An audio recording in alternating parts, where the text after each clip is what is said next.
Picture a quiet Kentucky farm in 1943.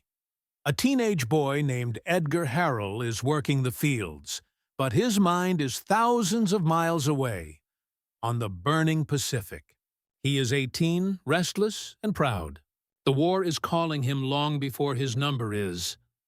"I don't want to wait to be drafted," he told his father. "I want to join the Marines." Most boys feared being sent to the front. Edgar was racing toward it. He left the farm, left safety, and walked into Marine boot camp in San Diego with the eagerness of someone ready to fight for something bigger than himself. After training, his orders came in. Private Harrell, sea duty. It was then he first saw the ship that would define his life. A dark, towering silhouette of steel at the dock in San Francisco, the USS Indianapolis. Not just a ship, a floating city of war. He didn't know it yet, but this would be the battlefield where his courage, his endurance, and his faith would be tested in ways no man is ever prepared for. Life aboard the USS Indianapolis was not calm seas and sunsets. It was war, day after day. Edgar's first missions came fast. Kwajalein, Saipan, Tinian, Guam, each one harsher than the last. He watched waves of Marines go ashore to fight and never return. He saw ships hit, planes fall, friends buried at sea with nothing but the ocean for a grave. Then came the Battle of the Philippine Sea, the largest carrier battle in history. From the Indy's deck, Edgar saw the sky fill with enemy aircraft, one after another, charging the American fleet in a final desperate assault. The U.S. Navy answered with steel and fire. Japanese planes were destroyed in a single day. The Indianapolis helped break the back of Japan's air power. But the war didn't slow. It grew darker. Iwo Jima. Then Okinawa, the graveyard of ships. A suicide plane smashed into the Indianapolis. The blast ripped through her decks, punching a hole big enough to drive a truck through. Bodies, flames, twisted metal. But she stayed afloat. Badly damaged, she limped home for repairs. Nobody aboard knew it, but that kamikaze attack changed history, because the repairs would place the Indianapolis in the exact place, at the exact time where fate would be waiting after repairs. The Indianapolis received a new mission, one so secret that not even her captain knew what they were carrying.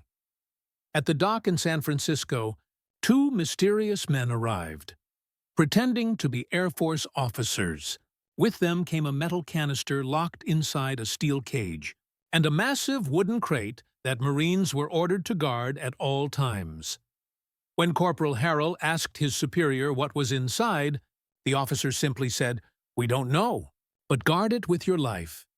The two Air Force officers weren't military men at all. They were scientists from Los Alamos, New Mexico. Inside that crate and canister lay the most powerful weapon ever.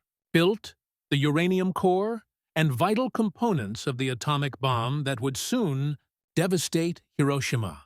The Indianapolis steamed toward Tinian Island at full speed, 29 knots, one of the fastest runs in naval history, and delivered its cargo safely on July 26, 1945.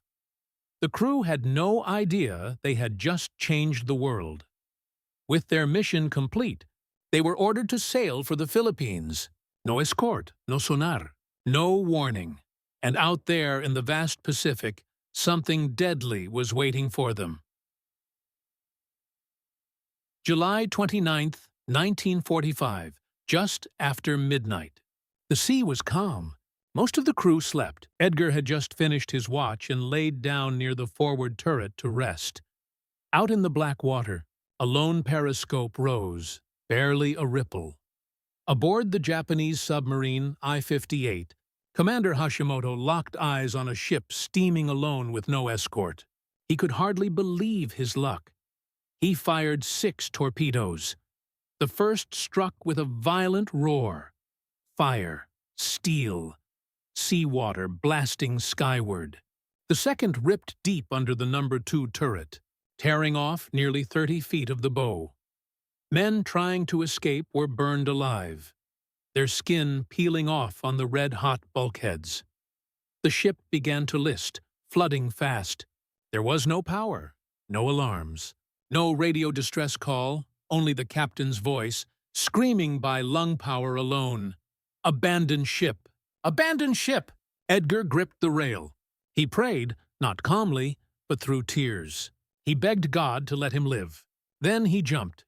The Indianapolis rolled, groaned, and vanished beneath the sea in just 12 minutes. 900 men hit the water alive. By morning, hundreds would already be gone.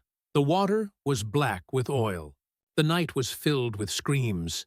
And before sunrise, the sharks came. They circled the men quietly at first. Then they began to take them. Not one, not two, but dozens. A sudden scream, then silence, then red in the water. Some men broke mentally. Some drank salt water in desperation and went insane, hallucinating enemies, stabbing their own friends, or swimming down to walk home along the ocean floor. The sun became another enemy. 110 degrees, no shade, no fresh water. Lips cracked, eyes swelled, skin blistered and peeled. By the end of the second day, the ocean wasn't just full of survivors. It was full of bodies. On the third day, Edgar found a drifting supply crate. Inside were rotting potatoes, soft and foul on the outside, but barely edible inside. That tiny bit of food was enough to keep a handful of men alive. But hope was running out. The sharks never left. The sun never let up, and men were dying hour by hour. By the fourth day, Edgar and just a few others drifted far from the rest. Many had given up. Some simply slipped beneath the waves without a sound. He was exhausted, dehydrated, and barely conscious when something appeared on the horizon. Not a shark, not a hallucination, a plane. At first, it looked too small, too far away to be real, just a speck against the endless blue. But then it banked, circled, and returned. The pilot, Lieutenant Howard Gwynn, had been flying a normal patrol when he thought he saw a flicker of light far below. Curious, he dropped altitude.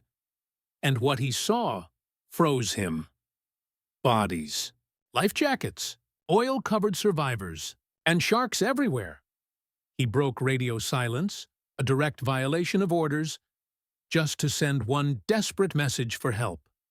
A PBY Catalina flying boat, commanded by Lieutenant Commander Adrian Marks, was dispatched. When he arrived, he saw the same nightmare. Tiny clusters of men, fading, dying, slipping under. Washington told him not to land. Too dangerous, they said. Rough seas, they said. You will wreck the plane, they said. Marks replied, I'm landing anyway. He hit the swells hard, destroying one of his propellers, but he stayed afloat. Then he began pulling survivors onto the wings, into the fuselage, onto every surface that could hold a man. That PBY, built to carry 12, held 56 living souls. And among them, Edgar's friend Spooner, the man who had wanted to give up, now alive and shaking his hand. For the first time in 4 days, Edgar felt rescue was real. The PBY could not take off. It was too damaged. So the survivors clung to it through the night, weak, shaking, silently praying the sharks would not return. Then, just before dawn, a shape appeared on the horizon, cutting across the waves with full speed and guns ready. A U.S. destroyer. When it drew close enough, the exhausted men could finally see its number on the hull, USS Doyle. Its crew lowered nets, ropes, and stretcher lines. Sailors leaned over the rails, shouting, "Hold on! We've got you!" One by one, the last survivors of the Indianapolis were lifted from the Pacific. Blistered, Starved, half-blind from oil and sun, but alive.